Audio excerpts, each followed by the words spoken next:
जो है ना, एक पर्दा पड़ गया है, अज्ञान का पर्दा पड़ गया है। अगर वह पर्दा निकल जाए, ज्ञान का पर्दा आ जाए, तो परमात्मा का आप साक्षात दर्शन होगा, परमात्मा अपने आप में होंगे।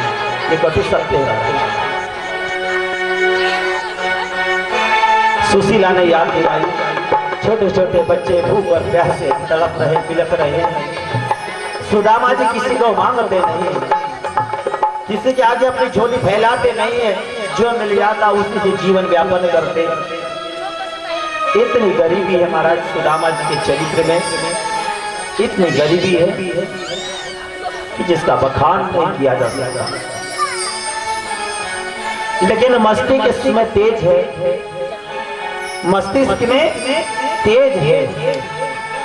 सुदामा जी का जीवन क्या है कि जो कुछ दिया हुआ है प्रभु का दिया हुआ है, सुख भी है तो मेरे ठाकुर का, और दुख भी है तो मेरे ठाकुर का दिया हुआ है। और सुदामा जी एक ही बात को लेकर जीते हैं, पत्नी को वही बताते हैं कि सुख दुख क्या है, प्रभु के हैं। आज दिन दुख के, कल तो दिन सुख के आएंगे ना, यही आशा लेकर मनुष्य जीता है। और सुदामा जी का यही जीवन है, यही चरित्र है। सुदामा जी यही बताते हैं, सुख भी मुझे प्यारे हैं, दुख भी मुझे प्यारे हैं, सुख भी मुझे प्यारे हैं, दुख भी मुझे प्यारे हैं, सुख भी मुझे प्यारे हैं, दुख भी मुझे प्यारे हैं। मैं किसे छोड़ूं भगवन, दोनों ही तुम्हारे हैं।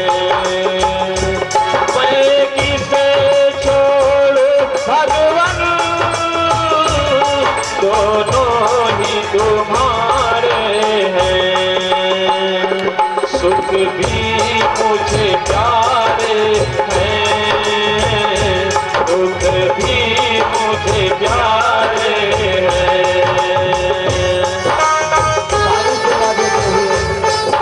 सुख दुख ये तो आते जाते रहते हैं, जीवन में दुख है तो कभी ना कभी सुख आएगा।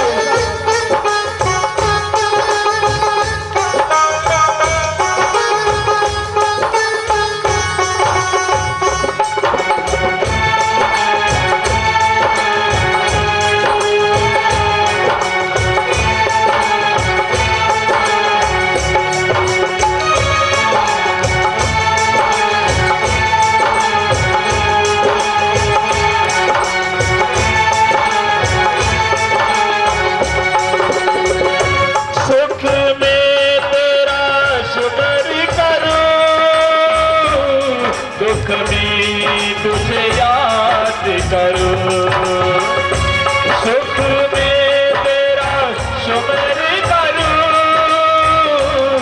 दुख में तुझे याद करूं। जिस हाल में तू रखे, उस हाल में याद कर। जिस हाल में तू रखे, उस हाल में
सुख को ही रटते हैं।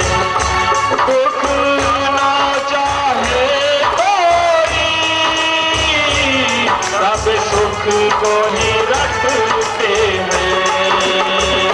दुख में सब रोते हैं, सुख में सब हंसते हैं।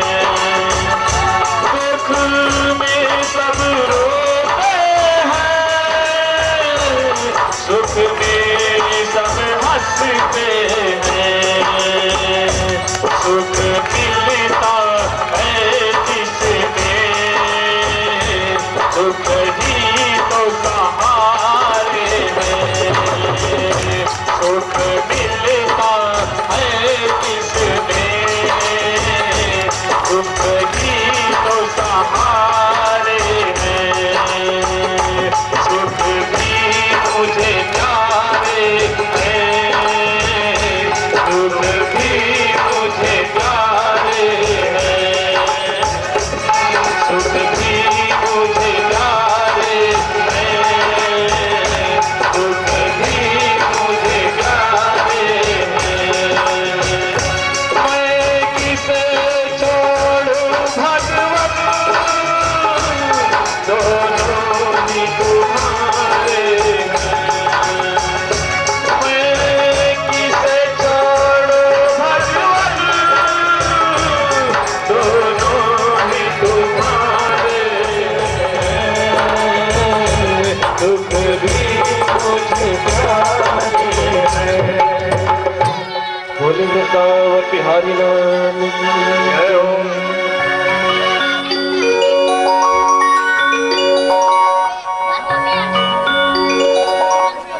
सुख जिसके जीवन में है, समझ लेना कि कभी ना कभी दुख आएगा।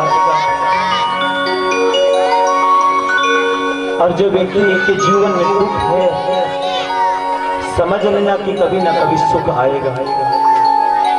क्योंकि हजारों निराशाओं के पीछे एक आशा छिपी होती है। वही एक आशा जीने के लिए मनुष्य को मजबूर कर देती है। नहीं तो जीवन में ऐसी ऐसी स्थिति आती महाराज, ऐसी ऐसी परिस्थिति आती है कि एक पल मनुष्य जीने की इच्छा नहीं करता। गृहस्थ आश्रम में लोग ऐसे ऐसे बोलते हैं, ऐसी ऐसी बातें सुनते हैं, उस समय ऐसा लगता है कि मनुष्य को जीना ही नहीं चाहिए।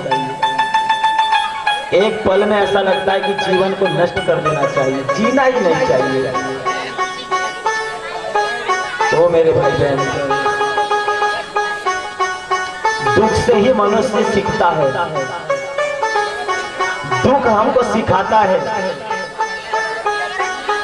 यदि आज इस गांव के कुछ लोग यदि कटु वचन नहीं बोलते ना,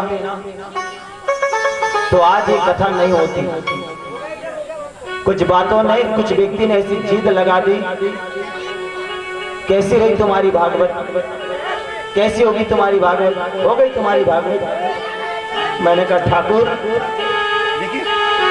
तू करवा के दे, नहीं तो तेरे भक्त ऐसे ही तड़पते रहेंगे। अरे लोग जो है तुमको बोलते रहेंगे, बोलते रहेंगे।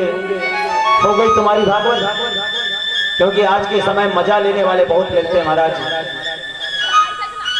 और मैं ठाकुर जी से कहता था, ठाकुर दुख से मनुष्य सीखता है। दुख आया तो तड़पना मत, ठाकुर से जाकर कहना, कन्हैया से जाकर कहना। क्योंकि संसारी लोग तो तुम्हारे को इतना सा भी नहीं छोड़ते महाराज, बोलने के लिए इतनी सी जगह नहीं छोड़ते। और वो बात यदि मेरे कानों पर नहीं आती और मैं वास्तव में ठाकुर जी से नहीं कहता ना, तो मेरे ठाकुर की कृपा है आज जो है। दुख हमको परिस्थितियों से सबक सिखाती है। और जो व्यक्ति दुख से सबक लेता है, वो व्यक्ति को अमृत मिलता है। दुख सिखाता है। और जो व्यक्ति सुख ऐश्वर्य में रहा, सुख में ही है, सुख में ही है, एक छोटा सा दुख का झटका आया ना तो सह नहीं सकता, झटका पट मर जाता है। कहीं कुछ खा करके मर जाता है और नहीं तो फिर टेंशन ले लेता है। जो व्यक्ति दुख से सीखता है, सबक लेता है, वह व्यक्ति आगे बढ़ता है। मेरी भी यहाँ पर भागवत कथा आते तक एक राज है। हमारे गांव की नहीं कहती कि तुम यहाँ से चले जाओ। वृंदावन के महाराज जी कथा कर सकते हैं, तुम लोग नहीं कर सकते। अगर वो भाई की बात मेरे दिल जुबान में नहीं लगी होती तो आज मैं तुम्हारे सामने अभी पीठ पर बैठा नहीं होता। उस समय तो ऐसा कटु लगा, लेकिन मैंने भी ठान लिया कि मैं भी जाकर के वृंदावन में कथा करके नहीं आया, वहां के दर्शन करके नहीं आया, तो मैं भी नंद किशोर मिश्रा नहीं। अगर उस जगह में जाकर नहीं आया, वहां का दर्शन कर नहीं आया, वहां की परिक्रमा कर नहीं आया, तो मैं भी अपना नाम का नंद किशोर मिश्रा नहीं। लेकिन ठाकुर तेरा साथ होना चाहिए, संसारियों का साथ नहीं चाहिए, मेरे को तेरा साथ चाहिए। तेरा साथ है तो सब कुछ ठीक है, और तेरा साथ नहीं तो कुछ नहीं। और वो बात मेरे को लग गई, और आज ये व्यासपीठ पे जो बैठा हूं उसी माता की देन है, उसी की देन है कि आज आपके सामने इतनी कथाओं कराकर सामने बैठा हूं। दुख जो है हमको सिखा कर जाता है, सबक सिखा कर जाता है, उससे सीख मिलती है। जो सीखता है वो आगे बढ़ता है। और जिसने कहा कि मैंने पूरा कर लिया, सब पुराण तो मेरे घर कुछ है, सब तो मैच कर लेता हूं, सब तो मैच हूं, वो समझ लेना वो पतन की ओर चला गया, उसकी बुद्धि विनाश की ओर चले गई। क्योंकि जिस दिन से मनुष्य जन्मता है उसी दिन से सीखते रहता है, सीखते रहता है। और जो सीखता है वही व्यक्ति आगे बढ़ता है। ऐसा चरित्र है महाराज सुदामा जी का, किसी के आगे मांगते नहीं, जितना मिल गया संतोष। एक दिन घर में अन्न नहीं है, बच्चे बिलख बिलख रहे हैं। द्वारिका नाथ की बात आई ना तो हाथ लंबा लंबा के बताते हो, द्वारिका का नाथ मेरा मित्र है, मेरा सखा है। पत्नी कहती इतना बड़ा मित्र है, लेकिन उनके पास जाते नहीं, मिलने के लिए जाते क्यों नहीं? सुदामा जी कहते मिलने का मन तो होता है। अरे द्वारिकाधीश से मिलने का मन किसका नहीं होगा? मन होता है, लेकिन कैसे जाऊं? गृहस्थ आश्रम लगा हुआ है, अगर मैं चला गया तो मेरे बच्चे भूखे रह जाएंगे। बोले अभी भी कौन से 2 समय की रोटी खा रहे हैं, तो यहाँ भी हो तो 2 समय का थोड़ी पर्याप्त खा रहे हैं। अरे चले जाओगे तो और 2 दिन भूखे रह जाएंगे, जाओ तो। ऐसी पत्नी हर किसी को मिले, सुशीला के जैसी। लेकिन जाऊं तो जाऊं कैसे? जाना है ब्राह्मण के घर, मित्र के घर, मंदिर में कभी खाली हाथ नहीं जाना चाहिए। गुरु के घर, ब्राह्मण के घर, मंदिर में, और जहां जहां छोटे बच्चे हो ऐसे घर में कभी खाली नहीं जाना चाहिए, कुछ ना कुछ लेकर जाना चाहिए। सुदामा जी ने कहा जाऊंगा तो जरूर, लेकिन क्या ले जाऊं, क्या लाऊं, क्या लेकर जाऊंगा? बोले आप जाने की तैयारी करो, बस आप जाने की तैयारी करो बस। सुदामा जी के नेत्र सजल हो गए। मैया सुशीला 5 घर गई है, और 5 घर से 5 मुट्ठी चावल मांगकर लाई। 5 घरों से 5 मुट्ठी चावल सुदामा की पत्नी यदि इशारा करती तो बोरा भर आ जाता, लेकिन नहीं, 5 घर से एक मुट्ठी चावल 5 घर से लाई। क्यों? क्योंकि 5 घर का अनाज लेकर आओगे ना तो 5 प्रकार का मिल दिखेगा, 5 प्रकार का अनाज रहेगा। और भगवान समझ जाएंगे कि सुदामा जी के जीवन में कितनी गरीबी है, कितनी गरीबी है। जाते समय ये कितनी बुद्धिमानी का परिचय दिया सुशीला ने। सुदामा जी के हाथ में चावल की पोटली दे दी और जाते समय सुदामा जी के नेत्र सजल हो गए। पत्नी से बोले, मैंने द्वारिका का मार्ग देखा नहीं, पर तुमने कोई गलत नहीं कहा, कृष्ण से मिलने को कहा। सुदामा जी का शरीर का दर्शन करें। सुदामा जी पत्नी से प्रेरणा लेकर के द्वारिका जा रहे हैं। आइए सुदामा जी के शरीर का वर्णन करें। और हमारे बीच अभी सुदामा जी भी होंगे। 20 जगह से धोती फटी हुई है, सिर पर ढकने को कोई वस्त्र नहीं है, फूटा सा लोटा है, टूटी सी छड़ी है, उधड़ी सी रस्सी है। सुदामा जी के पैर की डिबाइयां फट गई है। सुदामा जी मोटे कितने हैं? कितने मोटे हैं? इतने मोटे हैं, इतने मोटे हैं कि एक एक हड्डी गिन लोगे। एकदम दुबले पतले, एक एक हड्डी सुदामा की आप गिन हो सकोगे। ऐसा छोटा सा बालक भी सुदामा जी के शरीर को गिन सकता है। इतना दुबला पतला शरीर, शरीर में तेज झलक रहा है सुदामा जी के। और सुदामा जी द्वारिका जा रहे हैं। जाना था द्वारिका, पहुंच गए, काशी रास्ता भूल गए, काशी चले गए, वृंदावन चले गए, गायत्री देवी के जन्म स्थान पुष्कर चले गए। घूमते घूमते पता नहीं कहां जा रहे हैं। और कहते जा रहे हैं, घनश्याम तुम्हें ढूंढने जाए कहां कहां, अपने विरह की याद दिलाए कहां कहां। कृष्ण मिलने की कामना। बोले हाँ भैया जाना है। कहाँ जाओगे? बोले हमको द्वारिका जाना है। पार लगाओगे? बोले हाँ पार तो लगाएंगे, लेकिन देने के लिए कुछ है या नहीं। अच्छा आइए, आप जैसे को मैं बिना पैसे से ही पार लगा देता हूँ। केवट की नौका में बैठ गए।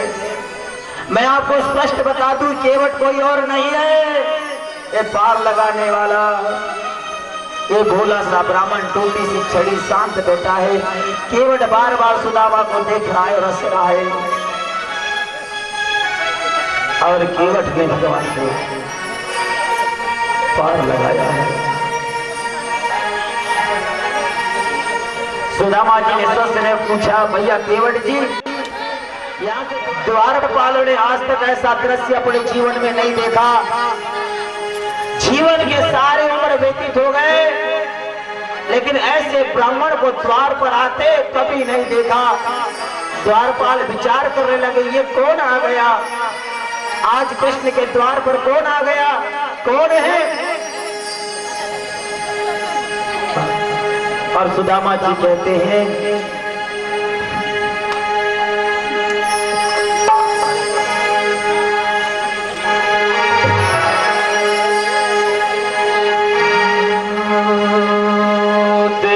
देखो ये गरीबी का हाल, कृष्ण के दर पर विश्वास लेके आया। मेरे बचपन का यार है मेरा श्याम, यही सोच कर मैं आस करके आया हूँ।